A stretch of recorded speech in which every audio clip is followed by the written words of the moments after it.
Halo semua, perkenalkan saya Farhan Mufti Pratama Mandiri. Di sini saya akan menjelaskan tentang materi dari mata kuliah Manajemen Teknologi dengan bahan kajian sebagai berikut.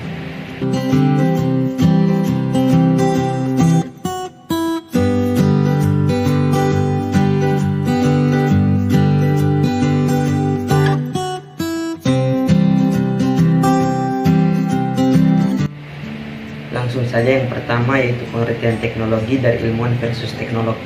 Menurut Merriam-Webster, teknologi ialah suatu penerapan pengetahuan praktis khususnya di bidang tertentu, cara menyelesaikan tugas terutama dengan menggunakan proses teknis, metode atau pengetahuan, serta juga aspek khusus dari bidang usaha tertentu.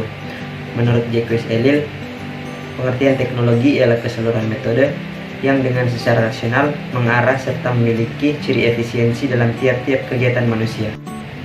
Berikutnya sifat teknologi. Yang pertama, ilmu pengetahuan dan praktik atau percobaan merupakan prasyarat untuk tumbuh dan berkembangnya teknologi.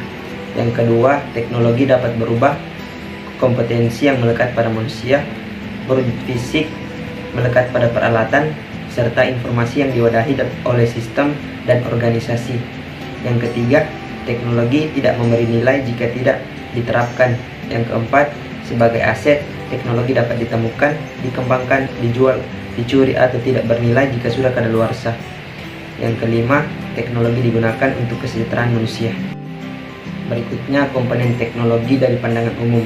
Yang pertama humanware, yang kedua infoware, yang ketiga orgaware, dan yang keempat technoware. Selanjutnya komponen teknologi dari pandangan Zeleny. Yang pertama hardware, yang kedua software, dan yang ketiga brainware. Berikutnya komponen teknologi dari pandangan teknologi Atlas Project. Yang pertama technoware, yang kedua humanware, yang ketiga infoware, dan yang keempat orgaware. Berikutnya klasifikasi teknologi. Yang pertama new teknologi, yaitu teknologi yang baru diperkenalkan atau dikembangkan yang memberi dampak nyata terhadap cara perusahaan untuk memproduksi suatu barang. Berikutnya emerging teknologi, yaitu teknologi yang belum sepenuhnya dikomersialisasikan seperti teknik genetika, cloning, clever house, dan lain-lain. Emerging teknologi ditujukan untuk menciptakan industri baru. Berikutnya high teknologi, yaitu merupakan teknologi canggih dan biasanya digunakan oleh industri yang memiliki karakteristik tertentu. Berikutnya low teknologi, merupakan teknologi yang banyak menyerap tenaga kerja manusia. Berikutnya medium teknologi, yaitu industri yang berada di antara high teknologi dengan low teknologi. Berikutnya a priori teknologi, yaitu istilah ini digunakan untuk mengindikasikan penerapan teknologi yang tepat bagi sumber daya dan pemanfaatannya yang optimal. Manajemen flow proses. Penerapan manajemen teknologi berikut menunjukkan bagaimana penerapan manajemen teknologi dalam merespon tantangan bisnis.